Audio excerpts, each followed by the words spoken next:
In the still silence of the ancient world, long before the thunder of legions became the rhythm of empire, there came a sound never heard before on Roman soil. It was not the clash of swords nor the chant of marching men, but the slow, deep rumble of something vast moving from the east. Across the Ionian Sea came sails heavy with warriors, and behind them, beasts that could crush chariots beneath their feet. Elephants. Creatures not born from Roman lands but carved from another world's shadow. At their head rode Pyrrhus, king of Epirus, a man carved in ambition and war. He did not come as a thief but as a lion, bold and loud, seeking to test the rising republic whose name had begun to echo beyond its hills. The Romans had faced many enemies, but none like this. They had not seen eyes from a beast so calm and deadly, or felt the earth shift from its steps. Heraclea was not just a place of battle. It became a turning of time, where eastern kings and western walls met under a sky torn open by dreams and dust. It was the beginning of something that could never be undone. The sun had barely risen over the tiled roofs and olive groves of Epirus when the morning breeze brought with it the scent of salt and seaweed. The harbor below the marble-crowned cliffs yawned with early life as fishermen moved slowly across the stones, their sandals scraping against wet docks, their nets hanging like sleeping ghosts. Farther uphill, within the great court of the royal palace of Ambracia, the air moved differently. It was heavier, slower, filled with the weight of silence broken only by the occasional echo of footsteps or the distant call of a gull. In that still morning, King Pyrrhus stood before a map laid out across a long cedar table, his eyes not focused on Epirus, but on something far beyond. His hands rested on the edges of the parchment, fingers calloused from years of war, yet now steady like a scholar's. Rome. The name had reached him before the people had. A name spoken not by traders or farmers, but by messengers from the south, from Tarentum, their voices edged with worry and hope all at once. He was a man molded not only by birth but by fate.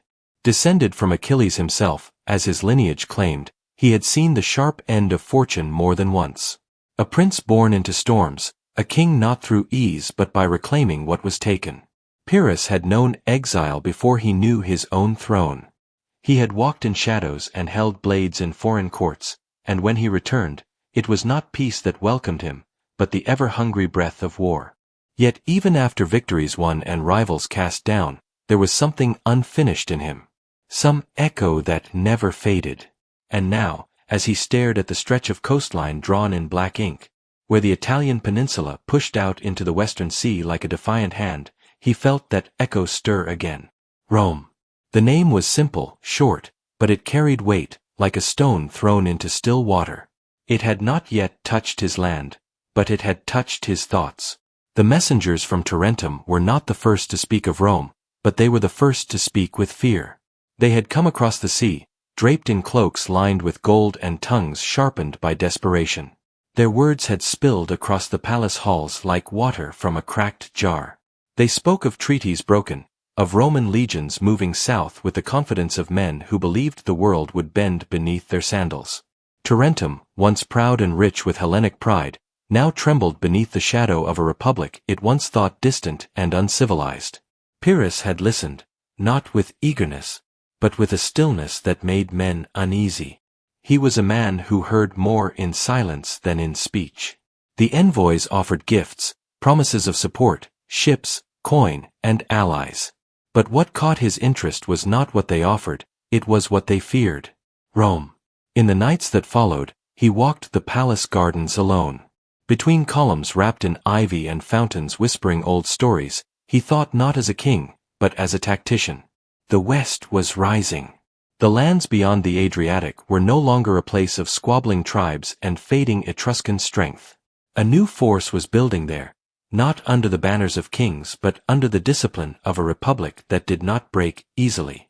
Pyrrhus had faced many armies, but none quite like this. The Romans, he had heard, did not scatter. They bled and stood.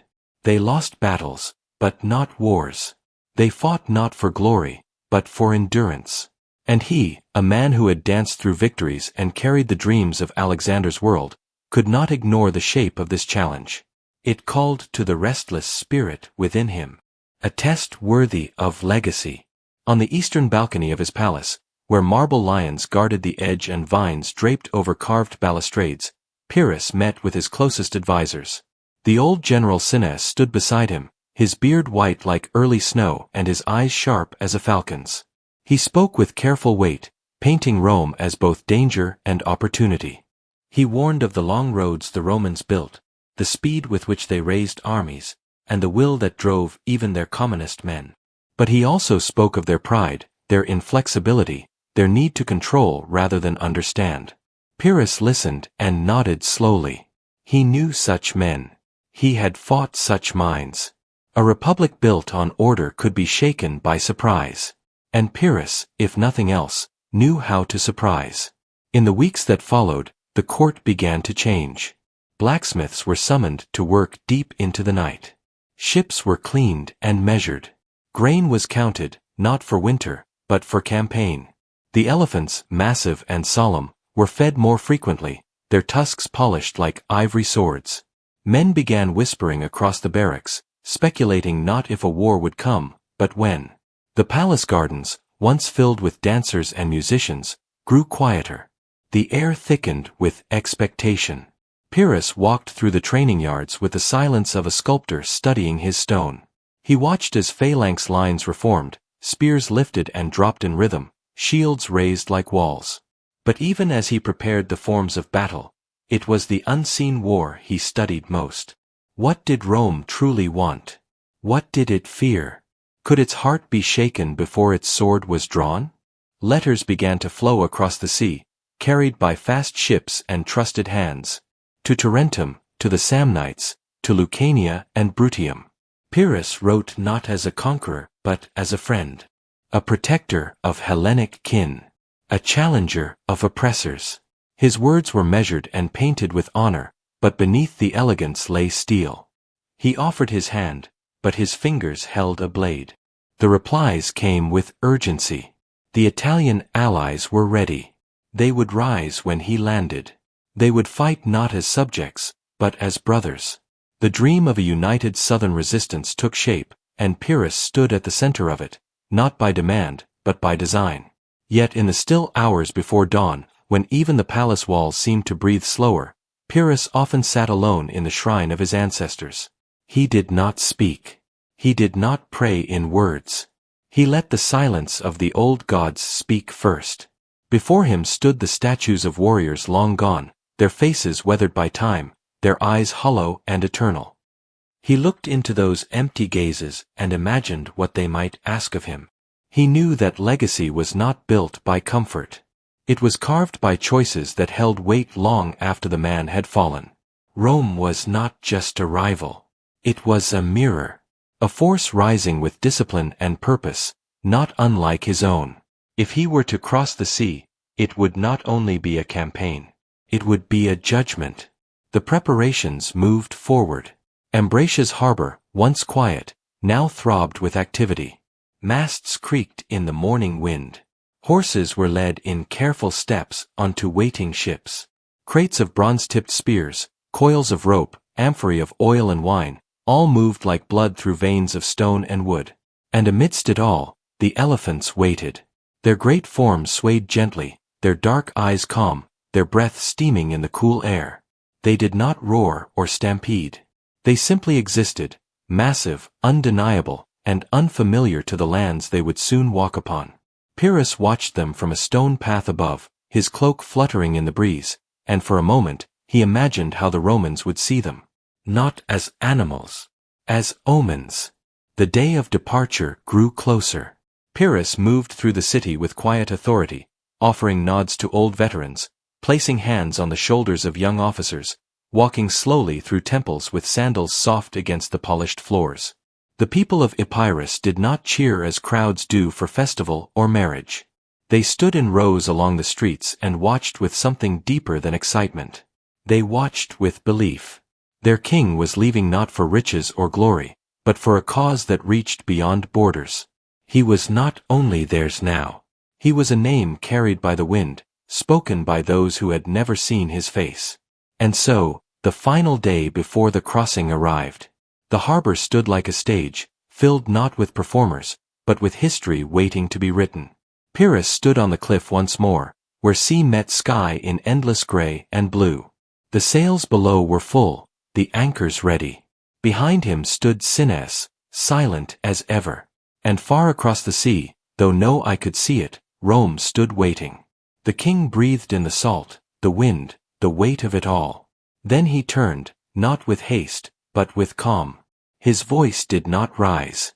He simply said, "It is time." The sea did not roar on the morning Pyrrhus departed. It whispered. It rolled and breathed like a sleeping god as the fleet shifted gently in the harbor below Ambratia's cliffs. There was no thunder, no great storm in the sky. Only a soft gray spread across the heavens, the kind of sky that held its breath. Men moved with careful purpose, not shouting but speaking in low tones, as if the day itself demanded reverence.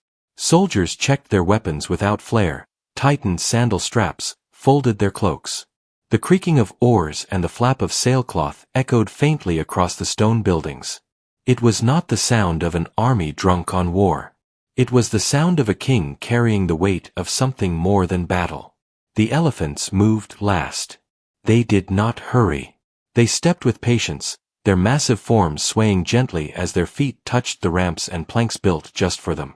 Ropes held firm, handlers spoke in soft chants, their language older than the ships themselves. The creatures blinked slowly, calm and solemn. Their very presence turned heads, even among seasoned soldiers. To them, these animals were not simply tools, they were omens, reminders that this war was unlike anything before. Rome had never faced such beasts. They would not know how to react. Pyrrhus had seen men break at the sight of elephants, not from wounds but from fear itself. As the ships pulled away from the harbor, the city faded behind them. Not in noise, but in stillness. People watched from balconies and rooftops, hands clasped at their waists, faces unreadable. Mothers stood with children beside them, old men leaned on staffs. They did not cheer. They simply watched their king vanish into the sea. For many, it would be the last time. The wind caught the sails and pulled them forward, across the Ionian waters, toward a land that had only existed in rumors and names. Rome. The name that stirred kings and bent alliances, now lay ahead across the water, waiting not with open arms, but clenched fists. The journey was long and measured.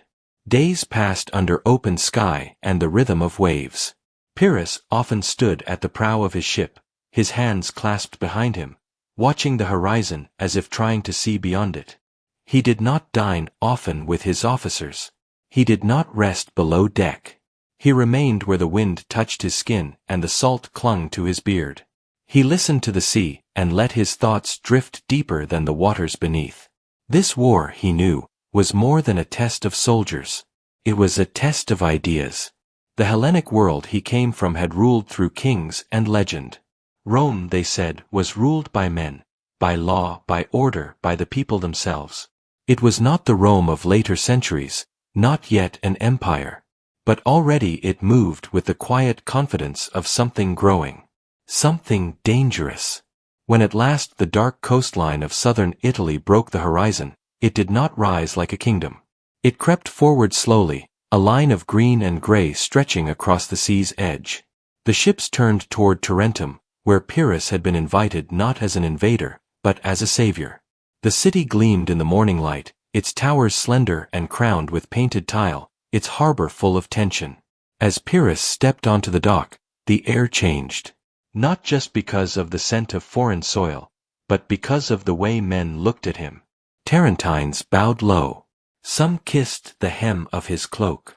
They had begged for a champion, and now he stood before them, tall, armored in bronze, and flanked by beasts they could barely understand.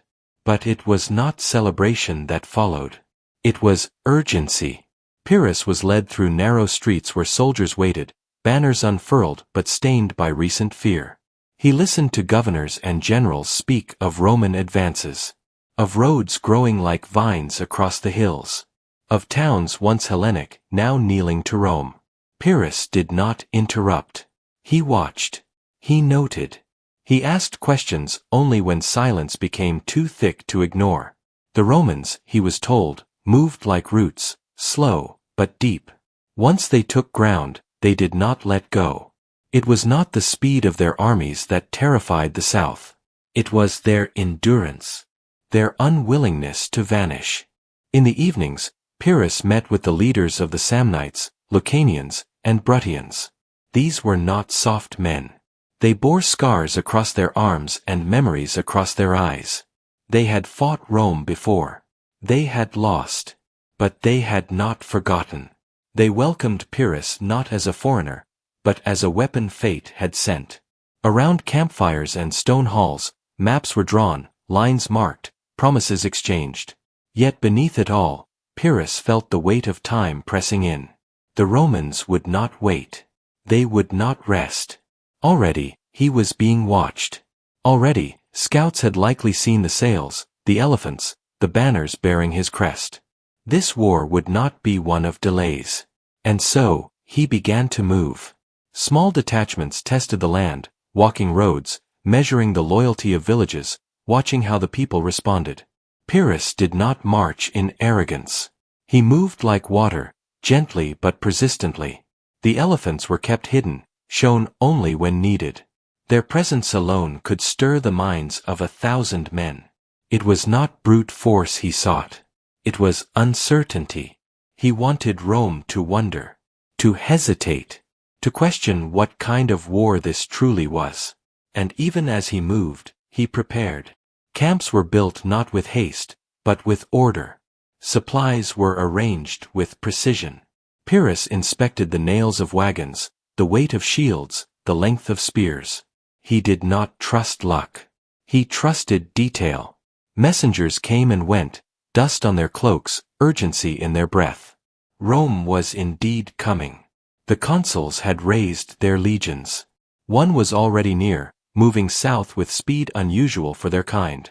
The ground would soon tremble, not beneath feet, but beneath expectation. Pyrrhus knew he had limited time. Before Heraclea, before swords clashed and elephants charged, he had to shape the story. He sent word across the land, not as a king, but as a speaker of fate. His words told of eastern strength come west not to conquer, but to balance. He was not a tyrant. He was a guardian. And in this narrative, he hoped to plant something Rome could not defeat so easily: doubt. In the quietest hour of night, he sometimes walked beyond the camps, along the edge of hills that looked westward. He would stop where grass met cliff, where wind met stillness. He would close his eyes and breathe the unfamiliar air of Italy. He felt the weight of the world shifting beneath his boots. This land, so different from Epirus, so full of contradiction, both raw and ancient, was not his. But it could become part of him. Not by blood, but by story. If he won, he would not only earn ground. He would earn memory. He would become something Rome had to remember. And so, as Rome drew closer, as dust rose behind the approach of legions, Pyrrhus stood ready. The land had accepted his arrival. Now it would witness his choice. He would not simply fight Rome. He would show it something it had never seen. He would show it how kings still walked. The morning rose quietly across the hills of southern Italy. Long streaks of pale gold touched the dew-covered leaves and crept slowly along the dry stones that lined the winding roads. The trees stood still in the breathless silence, their branches unmoving, their shadows stretched and trembling faintly along the earth. In this silence, the ground began to change. A soft tremor rolled over the hills, slow and distant, like the first beat of a war drum too far to hear. Birds lifted into the air and fled the branches, their wings whispering warnings to skies that had not yet seen what was coming. It was not a storm. It was the tread of something heavier. It was the first sound of the march. They moved in measured rhythm, not like a rushing wave, but like a deep tide that could not be turned. Men walked in tight columns, shields against their backs, spears cradled in their arms, their sandals brushing softly over earth and gravel. The ranks were not rushed. They were deliberate. Every man in his place. Every officer moving through the lines, calling out slow commands like lullabies forged in steel. This was not a war party of raiders. This was a moving world. And behind the soldiers, following at a steady distance, came the sound that unsettled the air more than wind or thunder. It was the breath of the elephants. They moved like mountains brought to life. Massive forms, gray and dust-covered, swaying side to side with each careful step. Their eyes, dark and wide, scanned the land with calm that seemed too deep for anything born of flesh. They were draped in light armor fitted by craftsmen who worked not only with metal, but with understanding. Large leather harnesses looped around their shoulders, some bearing small wooden towers where archers could one day stand. Their tusks curved like ivory blades, gleaming with a polish that made them shimmer beneath the Italian sun. These were not beasts from tales. They were real, and they walked now upon Roman earth. The villagers watched from the edges of fields and behind stone walls, their mouths half open in silence. Children peeked from behind mothers' cloaks. Old men stood unmoving, leaning on staffs that seemed suddenly too thin. Many had heard of these creatures from travelers, from the whispering merchants of ports and markets. But few had believed. Now belief had arrived on 4 legs taller than any horse and with eyes older than any tail. No Roman army had ever faced such a thing. No southern soil had known such weight. Pyrrhus let them see. He did not keep the elephants hidden. He did not wait for the battle to reveal them. He let the people of the land witness, to feel the earth as it shifted, to hear the great lungs breathe and the deep growls echo softly through the trees. It was not meant to frighten, it was meant to warn. The message was clear. This was no simple Greek king come to aid. This was a force of the old world, walking into a new one. A bridge between ages. A whisper from Alexander's shadow. Pyrrhus rode not ahead of his men, but among them. He moved as both king and soldier, his armor polished but worn, his helmet resting beside him, his eyes alert. The horse beneath him was black and long-legged, chosen not for ceremony but for strength. Around him, his officers rode in silence, their eyes often turning toward the ridges and distant fields. Rome was near, always near. The Roman presence was like heat beneath the ground, felt even when unseen. Pyrrhus knew they watched him. He knew that scouts were always hidden in the trees, along the bends in the hills, just beyond the curves of the road. That was why he kept the elephants in view. Let them report back. Let them carry confusion to their commanders. Let them wonder. The terrain changed as the march continued. Forests gave way to open plains where the grass swayed in long waves, where rivers ran like thin veins of silver through the soil. At every rest, the camp unfolded with careful order. Tents rose in perfect lines. Fire pits were dug. Horses were watered.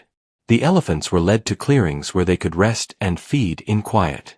Pyrrhus walked the camps without escort, sometimes pausing to speak with soldiers, sometimes kneeling beside a sleeping animal to check its bindings or soothe its movement. He did not shout. He did not boast. He was always watching.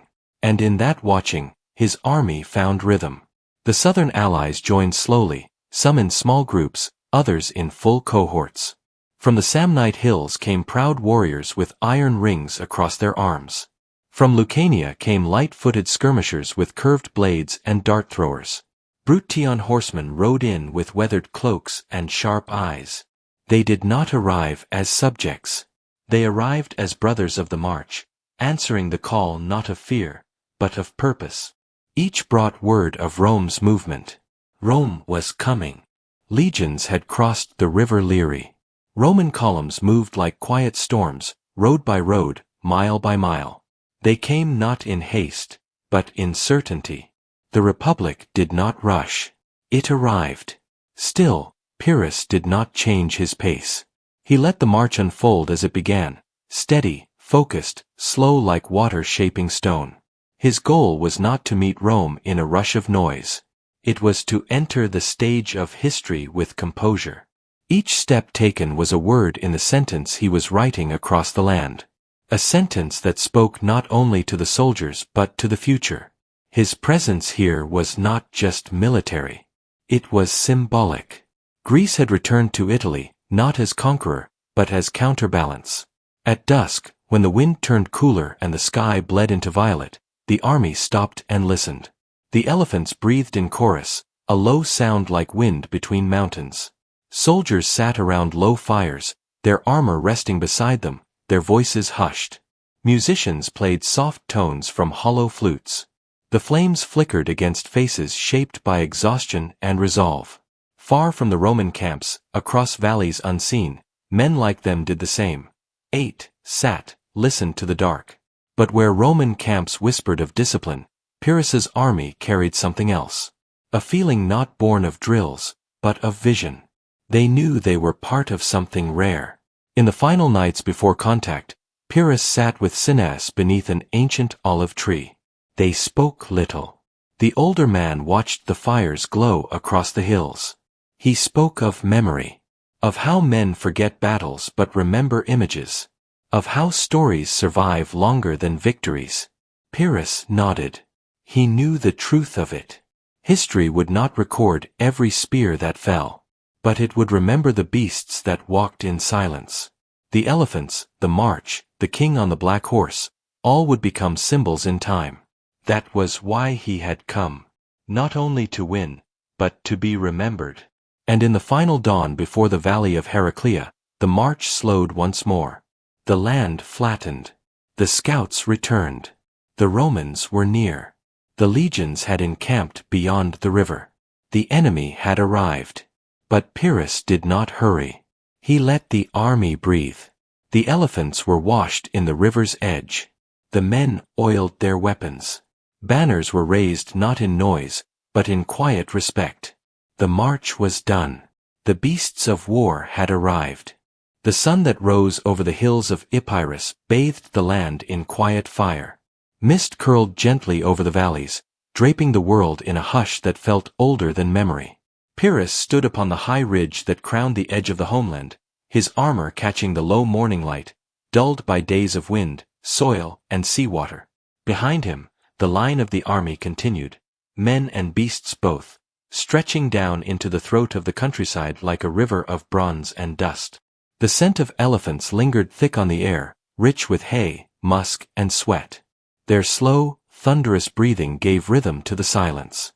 The great beasts stood calm now, chained loosely in pairs, their eyes half-lidded and thoughtful, like ancient priests waiting for a signal from the sky. At Pyrrhus's side, the commander of his beast handlers knelt beside a broad-footed elephant calf, feeding it dates from his palm. It was no more than 5 years old, barely trained, and would not fight, but it marched nonetheless, as a symbol, as future might. Pyrrhus watched the calf with a gaze that was not harsh nor kind. It was calculating, distant, burdened with the shadows of Rome. These elephants were not simply animals. They were messages, great walking symbols that spoke to every soldier in whispers of empire, of the East, of Alexander, of gods and of war that would be remembered. The march continued. Each step forward brought Pyrrhus further from the known world and closer to the land across the Ionian Sea. Scouts rode ahead, their eyes sharp for bandits or unwelcomed surprises from minor Greek rivals. But most eyes turned behind them, not toward danger, but toward awe. No Greek army had marched like this in decades. Veteran phalangites walked in serried order, shields braced against shoulders, spears angled like forests of bronze. Behind them came the mercenaries, Gauls with wild, red hair and animal skin cloaks, Cretans with bows slung across their backs, Ligurians with long knives hidden in their belts. And at the heart of it all, elephants, walking like patient mountains, armored in brass and dark iron, draped in purple and blue cloth stitched with Eastern pattern. Their eyes flickered with intelligence. Their ears moved slowly, thoughtfully, against the breeze. Night fell over the march one evening as the army reached the coast. They made camp by the broken stones of a ruined temple, the gods long forgotten but their silence still present in the crumbling columns. Fires were lit in low circles. Bread was broken, meat salted and shared. Pyrrhus sat apart, speaking softly with his generals. The map of Italy spread across his lap, worn and traced with ash marks. A servant poured him wine, but he waved it off. His thoughts were no longer his own. They belonged to the future, to the unfolding of battles not yet fought, to names he had never spoken. Consul Lavinus, Lucanian hills, Samnite treaties, and a river the Romans called Cirrus. Each name was like a rope thrown into the dark, binding him to fate. By the sea, the ships had begun to arrive. Great triremes and cargo vessels bobbed like giant leaves on the tide. Their sails flapped lazily, not yet filled. The elephants were led down to the water's edge, one by one, coaxed and sung to by their handlers. Some hesitated, but most walked forward, their feet sinking into the wet sand with slow grace. One elderly bull paused at the very lip of the water and raised his trunk high into the sky, letting out a bellow that shook birds from the cliffs. Pyrrhus heard it from the hill above. He closed his eyes and listened. That sound, he thought, would reach across the sea before they did. Rome would hear it in the wind. The embarkation took 3 days. Each beast required special construction: wooden barges tied together, reinforced platforms, lashing ropes, and entire squads of sailors whose job it was only to calm the animals. The sea was restless but not cruel. The army loaded slowly, rank by rank, city by city. Tarentines boarded last, their fine armor glinting as if reluctant to leave their homeland behind. Pyrrhus boarded near the end, not with a flourish but with a silence, stepping from rock to wood, as if walking between worlds. When at last the sails rose, and the fleet began to pull away from the coast, the shoreline of Epirus looked like a faded memory. The mountains were gray in the distance. Birds circled the wake. The sea was quiet, but the journey had begun. Days on the sea brought with them new rhythms. The creak of wood, the slap of waves, the groan of elephants on deck. Soldiers sang low songs at night to keep their courage. Storms passed them, but one wind-heavy squall nearly tore a transport vessel from the fleet. Pyrrhus stood on the deck with feet braced wide as the rains beat down like thrown stones. His cloak was heavy, soaked, but he did not move below. The sea, like war, he thought, required presence. You could not command it from safety. As Italy's coast rose from the mist one dawn, a hush fell over the fleet. It was a green, rough land with steep cliffs and jagged rivers visible even from afar. Pyrrhus had read the reports, heard the names, but now it breathed before him. They landed in secret coves, under cover of hill and thicket, unloading quickly and silently. Local allies had been warned, and they came with food, horses, and warnings. The Romans were near. Their legions moved like smoke in the east, not yet ready for battle, but watchful. The march began again, this time on new soil. Elephants tread Italian earth for the first time. The land responded in silence. Villages emptied before their arrival. Farmers dropped tools and ran. Children hid behind stone walls. To them, the beasts were monsters, things from stories. One young boy, eyes wide with fear and wonder, stared from behind a tree as the massive animals passed, their ears flapping gently, their trunks swinging like living ropes. That night he would tell his mother he saw gods walking. The Roman scouts came quickly. Pyrrhus expected it. He sent no pursuit, not yet. The real message had already been delivered. The sound of unfamiliar horns, the shape of strange silhouettes moving through the trees, the sight of foreign banners rippling against the hills. Rome now knew they had come. War had found new legs and walked on 4. At last they reached Heraclea, and the river Cirrus shimmered like a blade in the valley below. Pyrrhus stood by its bank at dusk. The sun fell behind him, and the first Roman campfires blinked like stars in the distance. It was here the future would change. It was here men would meet who had never spoken and would never forget. It was here elephants would make the ground speak. The morning over Rome was not loud yet not silent. It trembled with distant footsteps, carts creaking on stone, and whispers spreading like cold breath over the Tiber. Somewhere behind the shadows of thick walls and ancient columns, Rome was beginning to understand that its destiny would no longer remain untouched. News had crossed the sea. News thick with smoke and tusks. Pyrrhus of Epirus, the king with Alexander's dreams and a warrior's fire, had come with beasts that men could not name with certainty. The tales grew in taverns, in the Senate, and under the breath of merchants who had seen ships returning scarred from the southern coasts. In their eyes was not just fear, but something deeper, something carved into the bone of every Roman: defiance. Because Rome did not know how to kneel. They said the elephants crushed men beneath their padded feet. They said Pyrrhus fought like Achilles. But it was not the tales of strength that stirred Rome's marrow. It was the insult. That a foreign king had stepped onto Italian soil, that he had made Lucanians bow and had turned Tarentines into allies, that he dared to challenge the growing breath of the Republic itself. This was something that could not be left unanswered. Rome had been wounded in past wars, yes, but this was different. This was a challenge not from within, not from a rogue hill tribe or a bitter Latin neighbor, but from across the seas, from the very lands where gods once walked and kings wore the crowns of philosophers. That was why Rome stirred now not with fear but with steel. In the Curia Hostilia, senators argued beneath the faded eyes of the gods carved into the walls. The stone benches heard words drenched in urgency. Some voices called for defense, caution, retreat to strategic hills and measured delay. But others, older and louder, echoed with the ghosts of the early republic, words that remembered the Sabines, the Gauls, the long years of resistance. These senators believed that Rome was not a city of reaction but of dominance, of purpose. That Pyrrhus was not just a king, but a warning. And warnings must be answered. Marcus Valerius Laevinus, the consul of that year, stood not with rhetoric but with clarity. His eyes, sharp as the edge of the short sword at his hip, turned the chamber quiet when he spoke of the honor of Rome and the blood of allies. The Senate voted. It was not unanimous, but it was enough. Rome would meet Pyrrhus in the field. The orders were given. In quiet provinces and dusty towns, men prepared to wear the red. Legions were raised, not from desperation but with purpose. Each cohort that formed did so under banners heavy with memory. Veterans returned to service, and younger boys felt the leather of their first sandals stiffen under the weight of coming war.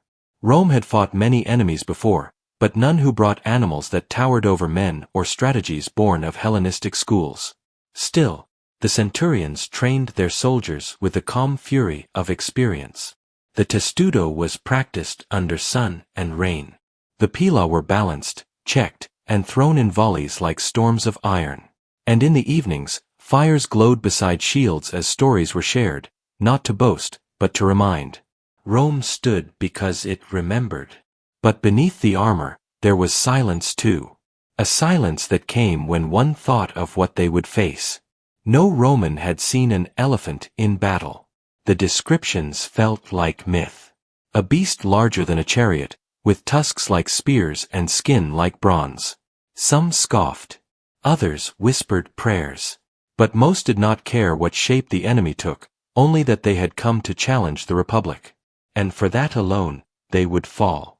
As the roads south became lines of marching feet and dust clouds, the cities behind them offered offerings to the gods. In the temples of Jupiter and Mars, priests lifted incense and murmured the old words. Rome did not always pray for victory. Sometimes it prayed for endurance. In the Forum, women watched their husbands vanish into the horizon of duty. Children ran behind for one last embrace. And beneath every goodbye was the understanding that Pyrrhus had changed something. He had made the Republic bleed inwardly, not with death yet, but with the deep ache of insult. That wound would not be left to fester. Marcus Valerius Laevinus, now commander of the Roman legions in the south, rode at the front of the army. He wore no crown, no gold upon his armor.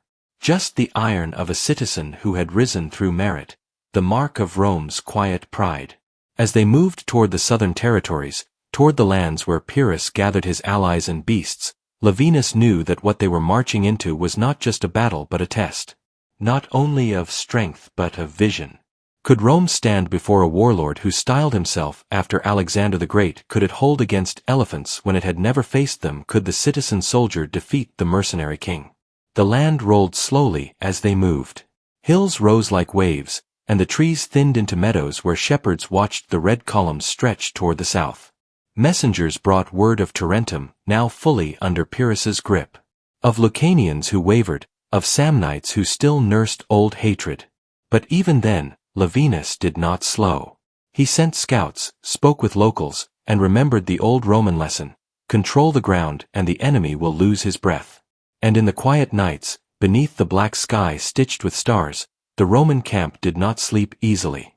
Fires crackled, the sound of sharpening blades echoed, and the songs of the older soldiers reminded the younger ones that even fear had its place. It was not shameful to be afraid. It was shameful to yield to it. And somewhere in those nights, as the scent of olive trees drifted through the camps, Rome's resolve hardened into something else. Not just defiance now. Not just duty. But a belief that this moment, this war, would shape what Rome would become. Whether it rose higher or fell deeper depended on how it stood now. Then came the riders. Dust behind them, urgency on their faces. They had seen Pyrrhus's army near Heraclea. They had seen the elephants. The beasts were taller than 2 men. They moved in slow waves, like walking storms. Their eyes seemed to think. Their trunks curled like vines with memory. Pyrrhus stood among them not as a king behind lines, but as a general before them. And Rome, they said, would meet him soon. Lavinus called his commanders. They did not speak in panic, but in calculation. They remembered Cannae, yes, but also remembered Lake Regillus, and the long years when Rome had bent but never broken. The legions would form. The hills would be watched. The ground would be chosen carefully. Because Rome did not trust to chance.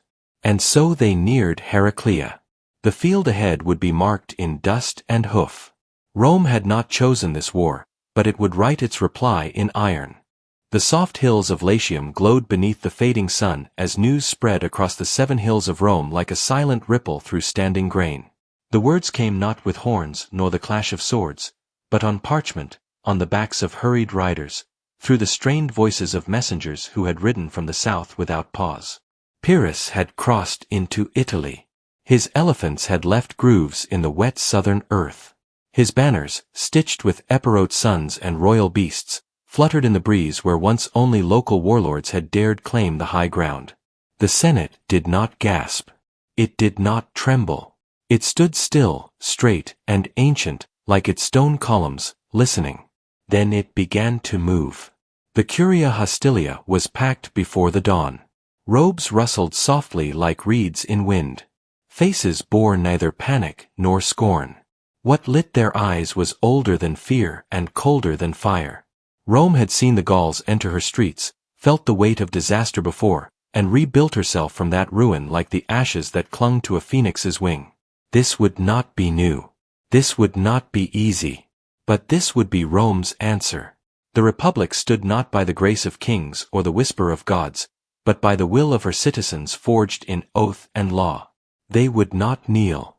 Old senators spoke in measured tones, their hands tight upon their benches, some coughing from the chill stone air, others biting back memory. It was Lucius Aemilius who stood first, his voice ringing in the room like iron dropped on marble. Pyrrhus seeks to test our walls, not our resolve, he said. He brings beasts from the ends of the world, but we bring the hearts of men forged through centuries of war. And so it was decided. Rome would not beg for peace. Rome would not send tributes or golden chains. Rome would meet the king and his beasts with its consular army, with its legions raised from landowners and soldiers, not subjects. The Republic had spoken. Meanwhile, in the heart of the Forum, boys mimicked soldiers, raising wooden sticks as if they were pila, shouting in high voices that echoed their fathers. Merchants whispered over stalls, and women lifted their eyes toward the distant Alban hills, as if the shape of fate might be sketched in the clouds. The temples offered heavier incense that morning. The statues of Mars and Jupiter bore garlands red as blood. Rome was not waiting. Rome was preparing. In Capua and Beneventum, Roman messengers arrived under the golden eagles of the Republic, offering no parley but orders. Allies were summoned. Roads were reinforced. Outposts once quiet now filled with the bark of orders, the scent of sweat and leather, and the rhythm of hammers striking iron. The legions were moving. Steel glinted in sun and moon alike. Boys who had learned to plow now fastened on greaves. Men who had once sold wine now were assigned to carry spears. No man was exempt. Every oath mattered. In the field of Mars, the great plain where the Republic prepared its defense, two consular armies were forming. Fabricius Luscinus was among them, a man simple in dress and firm in virtue, known to walk barefoot, known to own little, but feared by those who watched him speak. He did not promise glory. He promised duty. His soldiers listened not as men dreaming of honor, but as citizens ready to shoulder the weight of the Republic. Discipline was wrapped around their formation like a second cloak. There were no drums. There was no noise. Just practice. Step by step. Sword, shield, formation. They had heard of Pyrrhus. They had heard of his eastern battles, of elephants that could flatten walls, of horses trained to kill. But they had also heard that he was not a god. They heard that he bled when struck. And more importantly, they heard that he was not Roman. And that made all the difference. Rome did not bow to brilliance. It buried it. Southward the legions moved in waves. Past the Volscian hills, past the valleys where the old Samnites once defied them. Villages watched the passage of shields and standards with reverent silence. The roads were firm, the columns strong. Where Pyrrhus moved with spectacle, Rome moved with resolve. Where he stepped on marble, they walked upon roads laid by their ancestors, roads that led not to plunder, but to purpose. In the campfires of the night, soldiers spoke of home, of vines waiting to be pruned, of wives pregnant in winter, of fathers who once bore arms. Their loyalty was not to gold or to a man above them. It was to each other, to the city whose stones they had built, to the river whose flow had carried their history. The elephants of Epirus might shake the ground, but it would be Roman sandals that would stand firm on it. By the time scouts returned from the southern coastlines, the Republic already knew. Pyrrhus was near Tarentum. He was rallying the Greeks of Italy.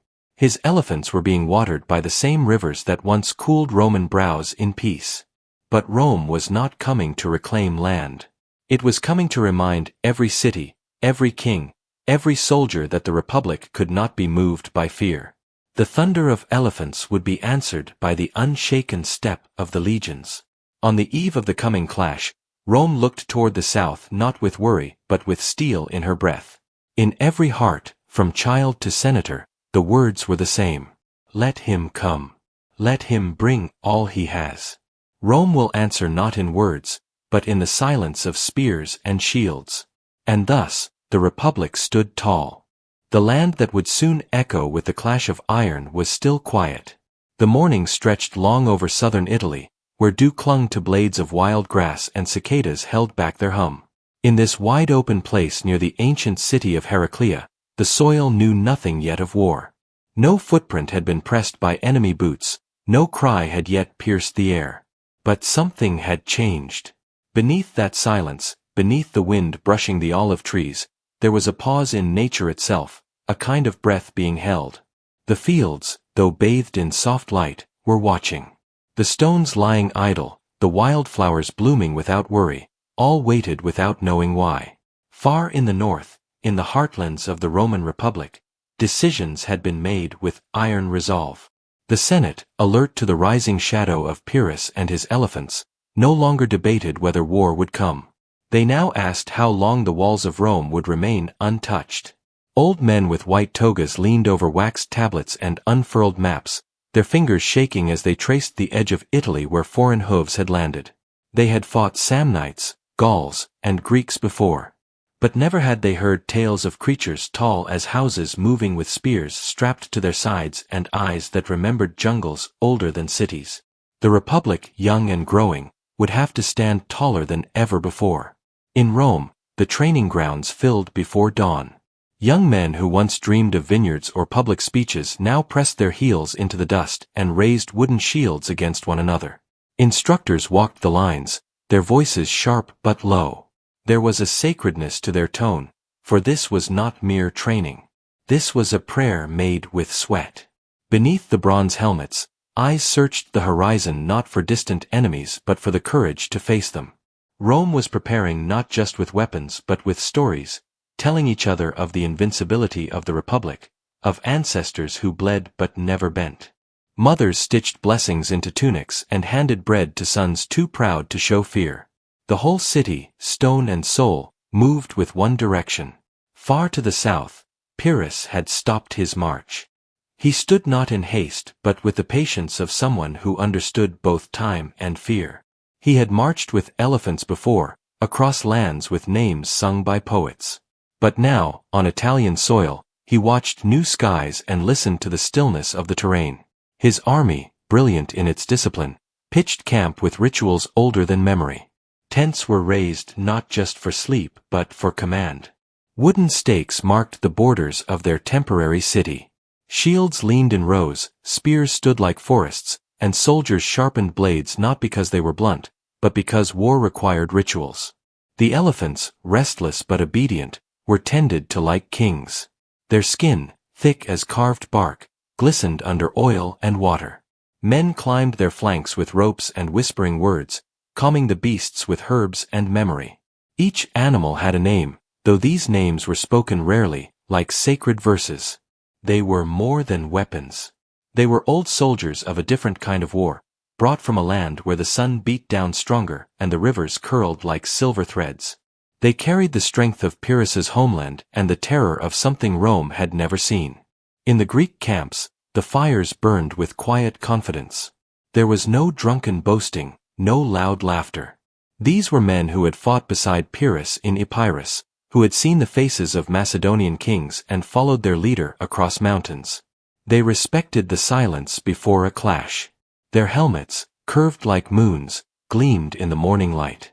Around the fires, they spoke softly of Rome and the stories they had heard, how the Romans never stopped coming, how their formations closed like a stone fist, how they fought not for gold or glory, but for the republic itself.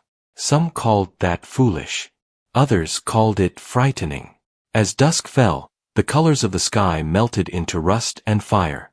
Across the fields, in small watchposts and hill camps, torches flickered one by one.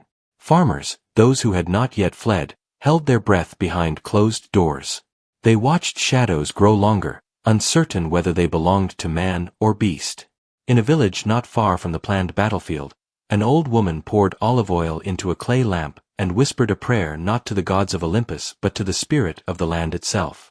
She had seen armies before, though none so quiet as this. That quiet worried her more than horns and shouting ever could. The night deepened. Stars appeared, and both sides looked up. Romans near Venusia, gathered in tight camp circles, stared at the same sky as Greeks in Pyrrhus's tents. Firelight danced across maps. Commanders leaned in. Strategies were weighed not just on numbers, but on ground, on timing, on spirit. Would the Roman shield wall hold against something so massive as an elephant charge? What would the sound be when trunk met steel? These questions had no answer in any scroll or record. They would only be answered by blood. In his tent, Pyrrhus stood alone before a small table. A single oil lamp flickered beside a bronze model of the land ahead. He traced the river Cirrus with his finger, and tapped the points where his cavalry would press the Roman flanks. His face, carved by years of war, was still. Not cold, but calm. He was not here to destroy Rome. Not yet. He was here to test it. And perhaps in that test, he would find either the partner or the ruin of his dreams. Outside, his soldiers slept lightly. They did not dream of home. They dreamed of formations, of horns, of the way ground felt beneath a running foot. They dreamed of orders given and followed. They dreamed of elephants, yes, but also of shields and how the sun would rise behind their backs. In another part of the land, the Romans did the same. In separate worlds, two camps dreamed the same dream. And over both, the wind whispered nothing. Only the earth listened. The next morning would not begin with noise. It would begin with a stillness so heavy that the birds would delay their songs. The first movements would not be swords drawn, but hands gripping cloth, feet pressing into boots, faces washed in cold water. A final silence before the call. Before the fire. The fields near Heraclea were not ready. But they would remember. Forever. The morning before battle did not roar with noise nor break with cries. It unfolded like parchment under sunlight, soft and deliberate. A breath of silence stretched across the plain near the Cirrus River, where low hills cast long shadows over the waiting earth. On one side, Pyrrhus stood watching his forces assemble in rows of dark bronze and tall shields. On the other, the Roman camp murmured with restrained movement as consuls inspected the discipline of the legionnaires. The fields of Heraclea were green still, but beneath their calm rolled the tension of two fates preparing to collide. Elephants stood restless at the edge of Pyrrhus' camp, their massive forms swaying slowly as handlers whispered in tongues foreign to the land. The beasts were armored now, draped in painted cloth and chain that shimmered when touched by morning light. They had been marched across rivers, up ravines, and through forests that had never seen such shapes. Children from nearby towns had seen their shadows from afar and cried out as if they had glimpsed gods walking the world. But now the gods waited. Now they were part of an army that breathed as one. Pyrrhus paced slowly between ranks of Epirot hoplites and Tarentine horsemen. His eyes, though calm, searched the air for Rome's breath. He had long studied Roman tactics, heard of their shield walls and triple lines, learned their stubborn rhythm of engagement. But knowing the enemy did not soften the dread of meeting them. He ran his hand across the head of his warhorse, its mane brushed and ready. Men saluted him with silent nods, their spears lifted only slightly, like a breeze barely stirring wheat before harvest. In the Roman camp, Consul Publius Valerius Laevinus walked between maniples of infantry, his words steady but quiet. The army before him had never seen elephants in war. They had trained for years with wooden swords and imagined enemies who stood like them and fought like them. But this enemy came with animals taller than homes and with cavalry trained in Greek speed and silence. Yet Laevinus did not speak of fear. He spoke of the Republic. Of fathers and sons who watched from afar. Of duty that did not shrink before the unknown. By mid-morning, both armies had sent scouts out into the fields that lay between them, where the river Cirrus ran like a blue thread across the green. The scouts returned with news of movement but no engagement. A breeze lifted dust from the road and carried it toward Pyrrhus' flank. He narrowed his eyes and saw it as a sign. A whisper in the air that said Rome was moving. Slowly, as if unwilling to admit what it would soon become, the day moved forward. Soldiers buckled their greaves again. Archers checked their strings. Standard-bearers lifted their flags and felt the silk catch against the wind like sails calling for voyage. There was a stillness not born of peace but of pause. It was the kind of quiet that lingers before storms at sea. Not dead, not calm, but full. Full of the weight of what would come. Farmers from nearby hills watched from behind olive groves, hiding their faces behind tree trunks, uncertain which language tomorrow would force them to learn. In Heraclea itself, the market square was silent. The usual songs of women drawing water had faded. Even the dogs seemed to wait. Pyrrhus called his generals into a tent where light filtered through linen in gold patches. He traced the battlefield in sand and stone, outlining Roman lines and gesturing to where his elephants would charge. The generals nodded, but none spoke of victory. Only of order. The king leaned forward and pressed his palm into the dirt. When he lifted it, grains clung to his skin like memory. He smiled faintly. Then he stood. The war was no longer waiting. It was waking. Across the plain, the Romans formed in triple aces, the famed checkerboard of heavy infantry with space to bend and break without folding. Velites ran to the front, light-footed and spear-ready. The cavalry formed into right and left wings, disciplined and deliberate. Laevinus lifted his arm. The signal was not a trumpet, not a shout, just a motion, and like a tide obeying the moon, the Roman army began to move forward. Pyrrhus responded in kind. Shields locked with a clatter like falling stone. Orders rippled in Greek down the line. The elephants stepped forward first, their trainers coaxing them toward the rising dust. Behind them, the Greek phalanx moved, spears angled slightly down, not raised yet, not yet. Cavalry on either side began to trot in wide arcs. The earth groaned beneath the weight of hooves and feet. And yet the space between them remained. Not narrow now, but charged. Every step forward carved a scar in the soil. Every motion wrote a new line of history waiting to be read. This was no longer preparation. It was the first breath before a roar. The field at Heraclea would not be green for long. It would remember the feet of elephants and the shouts of Roman centurions. It would remember where Pyrrhus stood when he saw Rome face to face. But that memory had not yet been written. It hovered, waiting to be struck into the earth by the first foot to run. The final order came not as thunder but as whisper. Pyrrhus leaned toward his steed and whispered something lost to time. Lavinus raised his eyes to the sky as if asking the gods not for help, but for witness. Then two worlds surged toward each other, and the calm before the fire vanished like breath on a cold morning. The morning came not with birdsong but with silence. The fields outside Heraclea had held their breath through the night. Beneath the gray dawn, dew clung to the grass as if the earth itself was afraid to stir. Roman scouts, stoic and alert, stood at the edge of the wide plain, their eyes watching the mists roll back from the wooded hills to the east.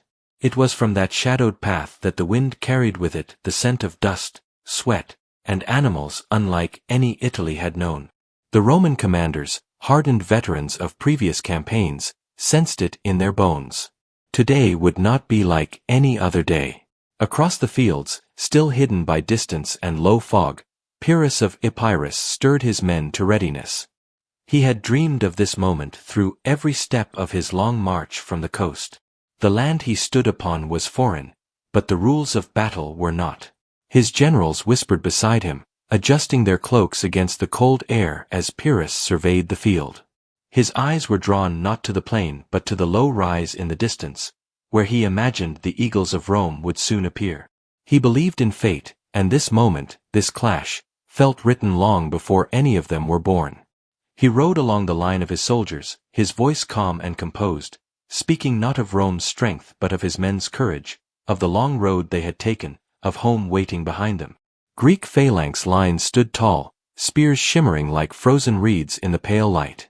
They had fought in many lands, but today they stood before something new. Rome was not another warring tribe or a fading kingdom. Rome was young and rising, and its army carried the hunger of a people who had not yet learned to lose. Then, from the far end of the plain, a horn blew.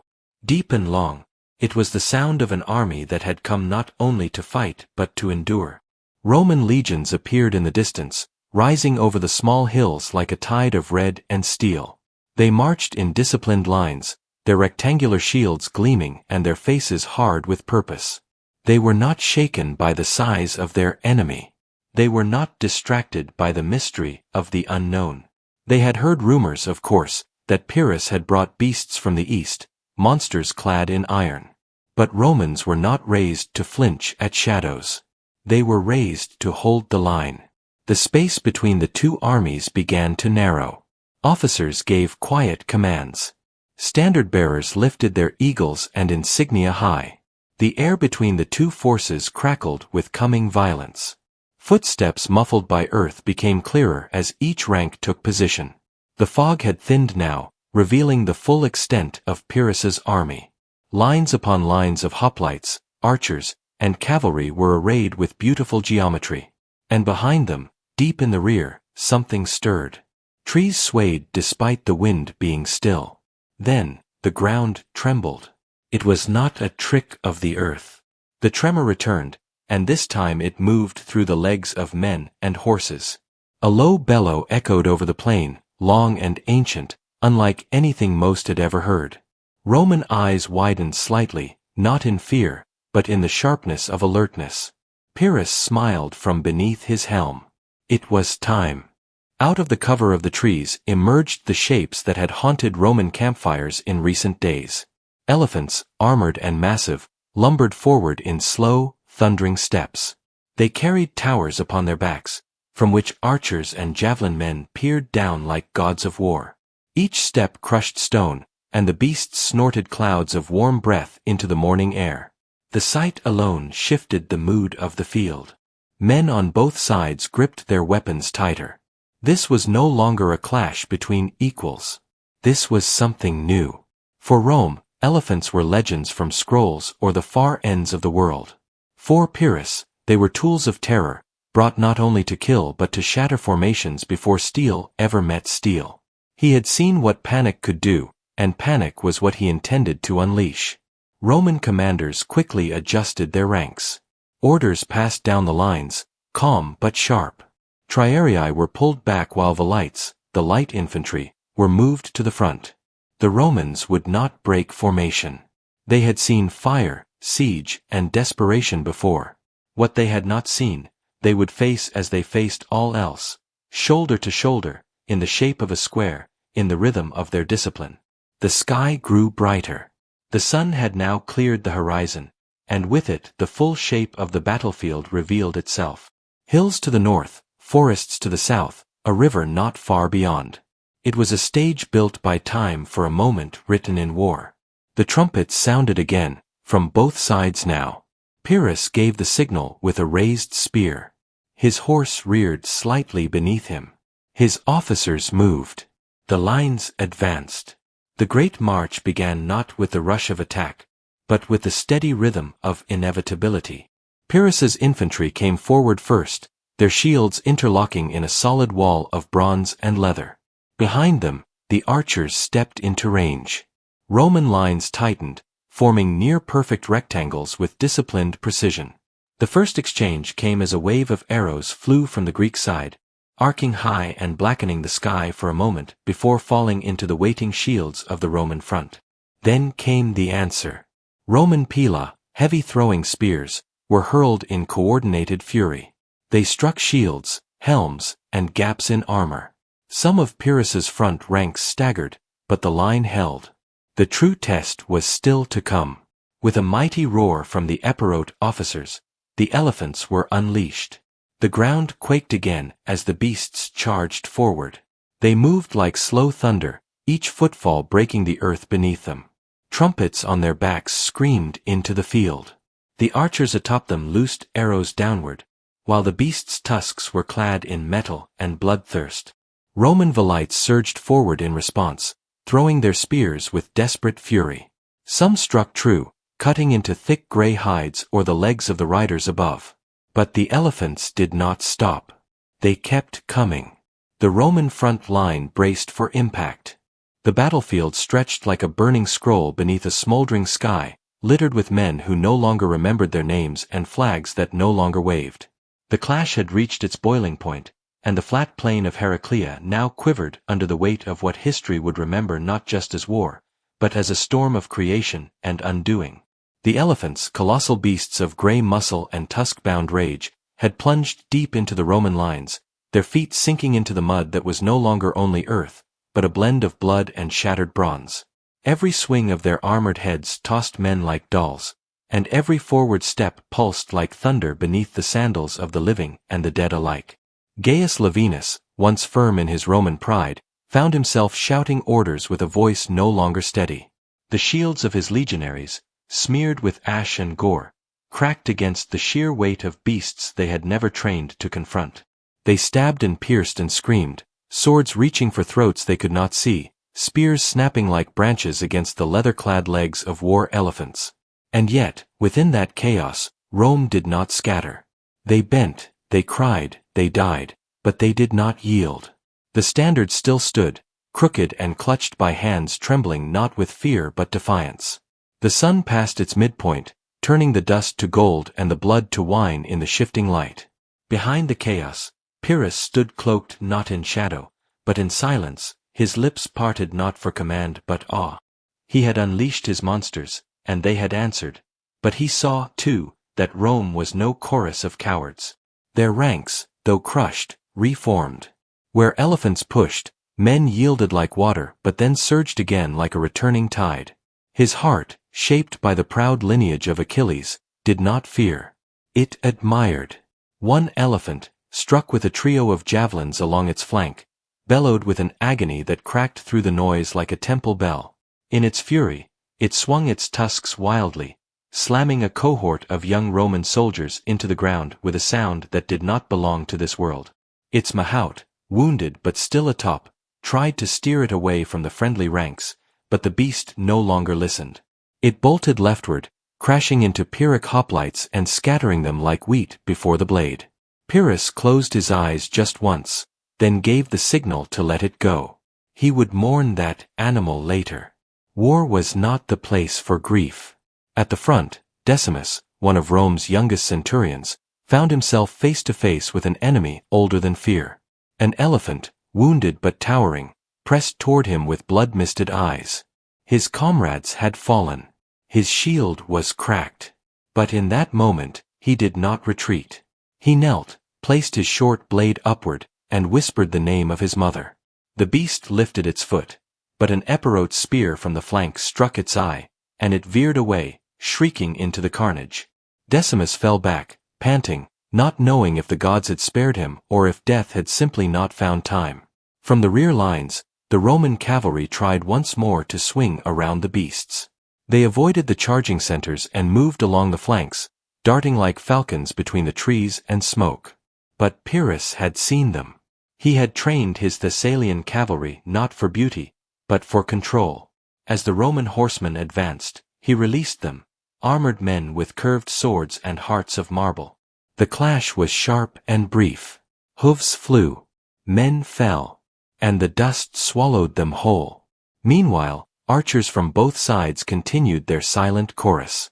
Arrows hissed like whispers of fate, landing in backs, in eyes, in thighs. No armor covered the soul. The grass that had once stood tall around Heraclea now lay pressed under boots and burning shafts. The chirp of insects had vanished. Even the birds had fled. Nature no longer claimed this place. Only memory would. Suddenly, Pyrrhus himself advanced. Clad in his full regalia, with his crested helmet reflecting the cruel light and his bronze breastplate bearing the face of Athena, he rode his black stallion to the edge of the line. His soldiers saw him, not as a man, but as a vision of fate. A king who led. A ghost of Alexander. With a voice that seemed untouched by fatigue, he roared for one last push. Behind him, trumpets blared, not sharp, but slow, long, and heavy like a funeral's call. The elephants, or what remained of them, rallied. The infantry marched. And Pyrrhus led. The Romans, now with half their center lost, locked their formation tighter. They shifted, shoulder to shoulder, blood trickling from wounds they ignored. This was no longer strategy. It was pride. It was Rome standing against the weight of a new world. Lavinus, from the rear, shouted encouragement that did not sound like hope, but like a dare. And the final collision came. The two fronts met not like men, but like continents. Every sword strike echoed into eternity. Every scream added to the song that the soil would never forget. Horses buckled. Shields shattered. Spears lodged into bellies that still breathed. A Roman auxiliary, covered in oil and sweat, grabbed a fallen Epirote banner and snapped it in half. A Pyrrhic hoplite, his helmet gone and his hair slicked in red, fought on with a broken blade, punching and biting. Pyrrhus, wounded in the shoulder, did not stop. He dismounted and fought beside his men, shouting words no one could hear but all could feel. And then, as the sun bent low and the sky dimmed, the clash slowed. The dust began to settle. Neither side had won. Neither side had fallen. But both had changed. The elephants stood quiet, their sides rising and falling like ships coming into port. The dead lay thick. The wounded wept. And the living stood with eyes wide open, unsure if what they had survived was battle or myth. Pyrrhus pulled his helmet off and looked toward the Roman camp in the distance. He saw no movement there, but he saw the same thing he had seen in battle. Resolve, unbroken, maddening resolve. Rome, he knew, would not forget this day. Nor would he. For in meeting them, truly meeting them, he had not only fought an enemy but glimpsed an equal. The sky now bore no color but ash. Heraclea, for all its fields and ancient peace, had been transformed. And beneath its earth, a new story was taking root. A story not just of elephants and kings, but of men who met monsters and did not look away. The morning after Heraclea did not feel like a morning at all. It arrived not with the bright call of triumph, but with the silence of smoldering smoke rising from broken wood, trampled armor, and bent spears. The field was quiet in the way graveyards are quiet, and Pyrrhus of Epirus stood still among the ashes, watching the dead not with pride but with the dawning weight of a long war yet to come. His cloak, torn and stained with blood not all his own, fluttered lightly in the breeze. Around him, men moved like shadows, some groaning as they were carried, others silent as they prepared pyres for their fallen companions. Victory had come, yes, but it had asked a price Pyrrhus could already feel in his bones. The elephants, those great monsters of iron and flesh that had terrified the Roman lines the day before, now stood chained, tired, and swaying. Their legs bore arrows. Their eyes were dim. Their glory, which had seemed divine in the storm of battle, now hung quiet, their trunks dragging dust in the still morning. Pyrrhus walked past them slowly, his fingers brushing one's thick hide. He felt no joy in the beast's strength today. They were miracles turned into burdens, tools that Rome would soon learn to fight. And Pyrrhus, despite the laurel in his hand, could not stop thinking of what lay ahead. Word of the battle had begun to travel, through couriers, whispers, and wounded men limping homeward. The Greek cities of southern Italy began sending envoys, offering gold, warriors, and open gates. In Tarentum, citizens celebrated with wild joy, proclaiming Pyrrhus the new Achilles of the West. But even as wine spilled into the streets and dancers lit fires of celebration, Pyrrhus sat apart. He read the letters. He took the oaths. But his thoughts were already northward. Rome had not fallen. Rome had not even paused. Messengers returned from the Roman camp, or what was left of it, bearing news both chilling and remarkable. The Roman wounded who could stand had formed new ranks, limping and bleeding, refusing to be scattered. They were retreating, not routed. Roman senators, old and gray, had come on horseback to meet the broken survivors. They did not scold them. They did not punish them. They embraced them, told them Rome would remember their names. And then, with torches high, the old men led what was left of the army home. Pyrrhus said nothing when he heard this. He only closed his eyes and murmured to himself, "This is not like the East. This is something else." By noon, the burial fires began. Flames climbed the blue sky slowly, as soldiers carried their dead with gentleness and arranged them in long lines. Shields were stacked like grave markers. Helmets were placed at the heads of the fallen, and olive branches were woven into what remained of their uniforms. Pyrrhus insisted on walking the entire line. He paused at every fifth man, whispered a prayer, and placed a coin on each breastplate. He told his generals to do the same. The battlefield had made monsters of all of them, but they would not forget the names of those who bought this narrow victory. As night returned, stars flickering above the black outlines of burnt wagons and tents, Pyrrhus gathered his council. The question was obvious. March north or hold ground. His captains argued both ways, their words lit by firelight and desperation. Some believed that Rome had been broken and could not withstand another strike. Others, more cautious, had heard the same rumors Pyrrhus had, that Rome had already begun raising new legions, that boys no older than 14 were being trained with wooden swords, and that old veterans were marching southward with iron still in their fists. Pyrrhus listened, eyes half closed, not interrupting. At last, he stood, not to decide, but to ask, "Do we truly know what kind of people we fight?" No one answered. In the days that followed, Pyrrhus visited the wounded. In quiet tents, he knelt beside bleeding men, held their hands, whispered thanks. One soldier, a boy from Thessaly, had lost both legs to a Roman blade. He wept not for his pain, but because he believed his king would forget him. Pyrrhus took off his own gold ring and pressed it into the boy's hand. "You marched with me," he said. "You will never be forgotten." Outside, soldiers watched this act, and in that moment, their king became something more than a commander. He became a memory they would follow into the jaws of war. But war was already changing. Scouts returned with signs of Roman activity, not fear, not retreat, but preparation. Roads were being cleared, forges burned late into the night, and young recruits drilled in every village square. And worst of all, word came that a second Roman army was forming. Not cowed by loss. Not discouraged by elephants. but burning with revenge. Pyrrhus sat alone in his tent that evening, staring at the map of Italy spread out before him. He lit a candle, let its wax drip slowly onto the parchment. His finger traced the long road north. Rome had not begged for peace. Rome had simply retreated. Outside, his men sang old songs. They remembered Alexander. They remembered the gods. But Pyrrhus heard only the crackle of fire and the whisper of a Roman wind. He called for his scribe. That night, Pyrrhus began a letter, not to his allies, not to his enemies, but to himself. A record of thought, written not for strategy but for soul. I have seen death in many forms, he wrote. In Macedon, in the hills of Epirus, in the courts of Egypt and the sands of the Nile. But I have never seen men like the Romans. They do not win with speed. They do not sing as we do. They break and they reform. They fall and they stand again, like stone from a mountain, like the sea. He paused. The candle flickered.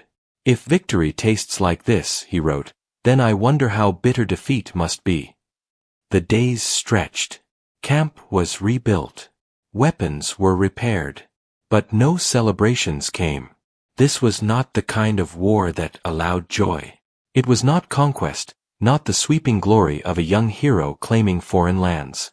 It was something older, slower, heavier. A grinding match between worlds.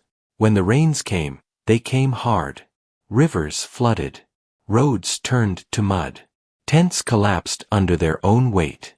Pyrrhus marched through the storm, soaked to the skin, checking his men one by one. His generals told him to wait. That the season would pass. That Rome would not strike in the rain. But Pyrrhus did not trust the calendar. He only trusted will. And he had tasted Rome's. The rain ended, but the mud remained. In that muck, horses slipped. Men sank to their knees. Yet still the orders came to dig trenches, to build palisades, to ready shields. And one night, as thunder rolled, a scout arrived, thin, bleeding, eyes wide with what he had seen. They come, he said. Rome returns. No rest followed. No sleep came. Pyrrhus rose and gave a single order, form the lines. The next battle was not tomorrow, but it was coming. And Pyrrhus, though crowned by victory, now walked like a man who had seen too far ahead, and glimpsed a war with no clear end. The plain lay torn, but silent. The roar of Heraclea had passed, and in its wake, there remained only the whispers of death and the hum of distant wind brushing over spears planted in the earth like grave markers. Pyrrhus stood tall, but he was not triumphant. Not truly. His armor was dulled with streaks of ash and clotting blood. His hands, strong and calloused, trembled slightly from the weight of what had just been done. Around him, men limped or sat in dazed circles, their mouths open in silence, staring at the bodies of their friends or the bones of the enemy that had begun to bleach under the setting sun. There were no cheers, no hymns to victory. Only breath, exhausted and raw, and the quiet pulse of something ancient in the dirt. The war elephants, once the towering beasts of the battlefield, were now tethered and panting. Their sides heaved like sails caught in a storm. Some bore cuts that ran like rivers across their hides, and others bent their knees gently as handlers tried to calm them with soft words and bits of fruit. One of them, the largest, had lost an eye, and the socket bled still. Pyrrhus walked past it slowly, eyes locked with the single eye that remained. There was recognition in that look, a mutual understanding of cost. Neither man nor beast had escaped the truth. Something had been won, but more had been lost. As the moon rose over the darkened plain, torches flickered to life one by one. Men began to gather the bodies, friend and foe alike. The scent of death was thick now, but it was not enough to silence duty. Burial would begin at dawn. The Pyrrhic soldiers, still covered in war's mask of dust and dried gore, moved among the slain with reverence. No mocking songs or victory chants followed their footsteps. They worked in near silence, occasionally whispering a name or prayer as they laid a fallen companion down upon a makeshift bier. The Romans, too, were gathered, though fewer and with limbs arranged in twisted defiance. Pyrrhus had ordered that they be honored in death, not tossed aside like animals. They stood their ground, he had said. That alone is worth respect. And yet, even as his orders were followed, Pyrrhus could feel a weight growing in the back of his thoughts. It was not just exhaustion, though his body cried for rest. It was not fear, though he knew the Romans would return. It was something colder. A kind of mourning that went beyond the bodies. This was a sorrow that came when purpose began to blur. He had come to Italy with dreams, not of blood, but of glory, of uniting Greeks and Italians under a shared sun. Yet standing here, amidst the groans of the wounded and the silence of the dead, he questioned what kind of throne was built from bones. Back in his command tent, lit with quiet, flickering oil lamps, Pyrrhus unfastened his armor slowly. The metal clanked onto the ground, leaving him bare-chested and weary. A slave approached with water and wine, but he waved him off. Not yet. He sat before a map of Italy spread across a wooden table. Red stones marked cities loyal to Rome. Blue ones for the allies he had won. There were fewer blue than he remembered. Fewer even than before Heraclea. Tarentum still waited, loyal but frightened. Lucanians and Samnites were hesitant, their trust shaken by the weight of Roman retaliation. And now, even some of his own generals wondered if this war could be sustained. Could victory last, if each one hollowed the soul? There was a scratch at the tent's entrance. It was Milan, commander of the Cretan archers. His face bore new scars and his voice was soft. We held the river, sire. Barely. But Roman scouts were seen pulling back toward Venusia. They will return, stronger. Pyrrhus nodded. They always do. Milan hesitated, then asked the question that many dared not. Was it worth it? The silence that followed was deep and long. Pyrrhus stood and approached the edge of the tent, pushing aside the flap to look out over the darkened camp. Fires crackled in quiet rings. Men sat hunched, polishing swords or speaking in hushed voices about dreams they'd had, or lives they missed. Pyrrhus finally answered, his voice no louder than the wind. It will only be worth it if we give this land something better than what we took from it. By dawn, the funeral fires rose. Pyrrhus stood by the pyres personally. He placed the torch upon each one, even for Romans. One of the fallen, a Roman centurion with a fractured breastplate and a carved wooden amulet of Mars still clutched in his hand, was laid upon a bier lined with olive branches. Pyrrhus stared at the man's face and felt the sting of kinship. This had been a man who believed. Just as he had believed in his republic, his people, the strength of his sword and the sacred ground under his feet. We are not so different, Pyrrhus muttered. Messengers came bearing letters. One bore the seal of Tarentum, urging continued strength, promising coin. Another, from Syracuse, warned of Carthaginian movements. But the one that caught Pyrrhus's eye most came from Epirus. It was from his mother. Her words were written in the hand of someone aging, but still sharp. Do not lose your soul in another's war. Victory means nothing if you do not come back whole. He read it thrice, then folded it and placed it near his heart. The days following Heraclea were filled with silence and whispers. Scouts returned with news of Roman reinforcements. 2 new legions under a consul's name were marching south. The Republic had not flinched. It had grown teeth. And yet, Pyrrhus sensed a shift. There was something about the Roman spirit that unnerved him. They did not flee like other enemies. They adapted. They came back. He met with his advisors under the low canopy of olive trees. Each voice offered a different path. One said to press north and strike before Rome regrouped. Another argued for holding the south, fortifying towns and slowly building alliances. A third suggested retreat, to regroup, to return when ready. Pyrrhus listened to them all. Then he said nothing. He simply looked northward, where the air smelled of pine and dust and iron. The Roman land was vast and stubborn. That night, alone on a rise above the camp, Pyrrhus looked up at the stars. They had seen many empires rise and fall. He wondered what they thought of this struggle. He wondered what his name would mean to them, if anything. In the shadow of that thought, he drew his sword and placed it into the earth, not as a threat, but as a question. The blade quivered slightly in the soil, caught by a breeze. When the dawn came again, Pyrrhus gave the order to move.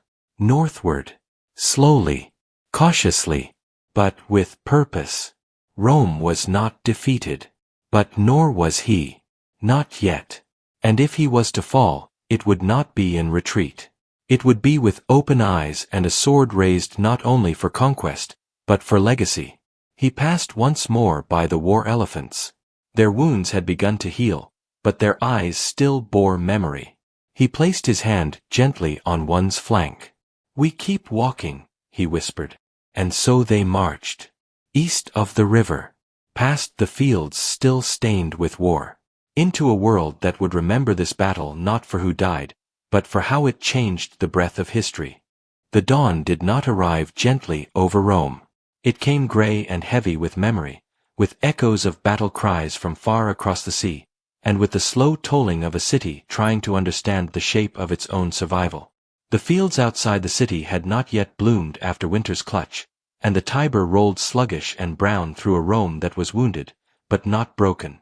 It had been months since the Battle of Heraclea, but the name still dropped into silence like a stone in still water. Heraclea, the place where elephants trampled Roman shields, where proud legions bled into the foreign soil of Magna Graecia. The place where Pyrrhus, the so-called savior of the Greeks, had taught Rome a new kind of pain. But Rome had not fallen. Inside the Senate house, the light came in long, pale strips that carved the stone floor like blades. The senators gathered in slow, cautious steps, like men walking into the aftermath of a storm. They wore their togas not as symbols of calm dignity, but as armor against the rising uncertainty that had started to fester beneath Rome's skin. Each voice in that hall knew the weight of Heraclea. They knew it not from distant reports but from the whispers of survivors, from the tightly gripped scrolls delivered from the south, and from the eyes of families whose sons had not returned. Pyrrhus had not taken Rome, but he had carved a scar across its soul. And yet, Rome did not weep. Rome did not collapse. The city of 7 hills had grown from stubborn stone and iron discipline. The Republic's roots did not curl through soil softened by defeat. It was a tree that thrived in adversity, that deepened when threatened. There, in the cool chamber of debate and memory, voices began to rise, measured, thoughtful, and soon louder. They did not rise to blame. They rose to remember, to take stock, and above all, to prepare. Rome would rise again, not with pride, but with resolve. The roads southward from Rome carried more than just trade and soldiers. They carried an idea. That Rome did not fall when struck. That Rome learned. On those roads moved columns of men, new recruits, younger perhaps, with a glint of fear dulled by purpose. Veterans too marched with them, their steps slower but hearts heavier, carrying stories of comrades crushed beneath the monstrous legs of war elephants. Blacksmiths along the way hammered not just blades, but new designs. Spears were lengthened. Armor adjusted. Formations rethought. Rome was reassembling its mind for war. In Campania, near the volcanic curve of the land, camps sprang like thistles on ancient soil. There, under the late spring sun, commanders rehearsed discipline as if it were religion. The Roman legions were not broken, they were remade. Formations became tighter. Their manipular system refined. Generals spoke of Hannibal who might come one day, but more pressingly, they spoke of Pyrrhus, the king who walked like Achilles and who dared to treat Italy as a chessboard. Rome, they said, would no longer be a pawn. Meanwhile, word of Heraclea reached far and wide. Across the Aegean, poets turned the tale into verses that glorified Pyrrhus as the new Alexander, the thunder that broke the Latin pride. But across the Adriatic in Rome, scribes wrote not poems but records, sharp, unsentimental, etched in wax tablets and stone. The names of the dead. The places of the fallen standards. The mistakes of terrain and the price of underestimating foreign beasts. Rome, even in mourning, was methodical. Every loss was a lesson. Every wound, a map of what not to do again. Back in Rome, the Forum remained the living heart of the Republic.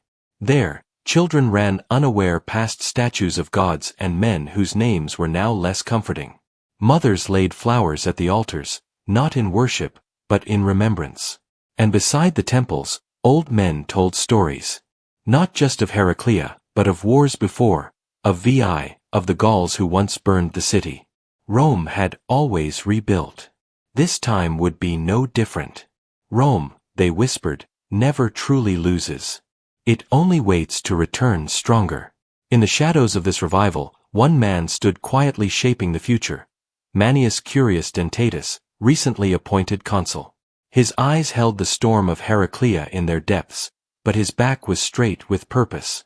He had studied Pyrrhus. Not just the battlefield tactics, but the man himself. He knew that the Epirot king was not merely a warrior but a thinker, a man who played war like a musician played strings. To defeat him, Dentatus knew, Rome must not only match him in steel, but in mind. The legions would not just march, they would think, adapt, and when the time came, surround the elephants with more than fear. Far south, Pyrrhus watched too. Though victorious at Heraclea, he had tasted a strange bitterness in the win. His army had cheered, his elephants had bellowed in triumph, but his losses had been deep. The Roman spirit had not broken, it had bent, and then hardened. Pyrrhus saw it in the prisoners he took, in their refusal to weep, in their calm belief that Rome would come again. Even in victory, Pyrrhus sensed that the war had truly begun. Rome, meanwhile, sent envoys not with pleas but with questions. Who would stand with Rome now? Some cities trembled and wavered, for the vision of elephants had darkened their loyalty. But others, Latins, Campanians, Umbrians, saw in Rome not weakness but will. Rome did not collapse after Heraclea. It gathered. It remembered. And that, they knew, was more dangerous than any king with a beast at his side. In a villa overlooking the sea near Neapolis, a mother received a letter from the north. Her son had fallen at Heraclea, but the message did not dwell in sorrow. It spoke of honor. It spoke of Rome learning, adjusting, rising. It said that her son's blood had not watered foreign soil in vain. It had been poured into the roots of something greater, a Rome that would outlive kings and beasts alike. The skies over Rome began to clear, not because war was over, but because the city had made peace with what must be done. The Republic would not retreat into walls or send peace offerings across the Ionian. It would rise from its knees, grip the gladius tighter, and march again. Pyrrhus had opened a chapter. Rome intended to write the ending. And far in the Senate, as light broke again through the slatted shadows, a new speech echoed, measured, firm, and unlike any before. It did not glorify blood. It honored it. It did not praise war. It prepared for it. Rome remembered Heraclea not as a place of loss, but as a turning point. The war was not done, and Rome had only begun to rise. The news that Pyrrhus had won at Heraclea did not echo as triumph in the streets of Rome. It rumbled more like a warning bell. Roman senators sat with clenched jaws and narrowed eyes.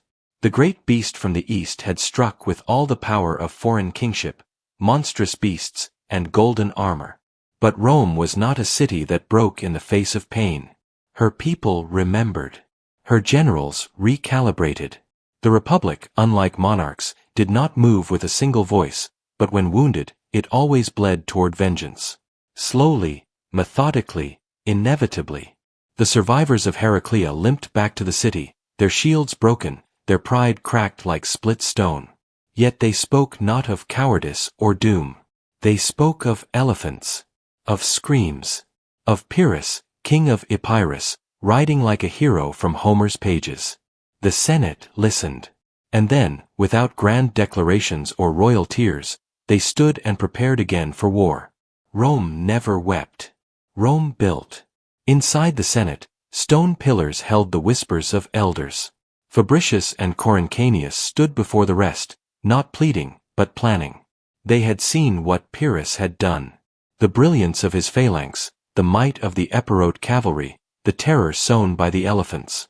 But they saw something else, too, how the Romans stood longest at the river crossing, how the discipline of legionnaires bent but did not break, how Rome's commanders now knew what war with the Hellenes truly was.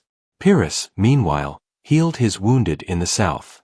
In Tarentum's halls, where Greek frescoes still lined the walls with scenes of Apollo and Artemis, he was welcomed as a savior, yet already he knew, Heraclea was not enough.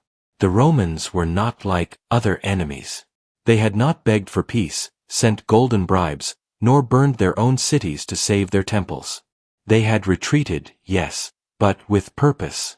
His own advisers warned him, this was a war not of one battle, but of attrition. One elephant could terrify once. The second time, the Romans would know where to stab. And so, Rome prepared. The fields along the Via Latina filled with clanging iron, fresh recruits, and calloused hands from the farms.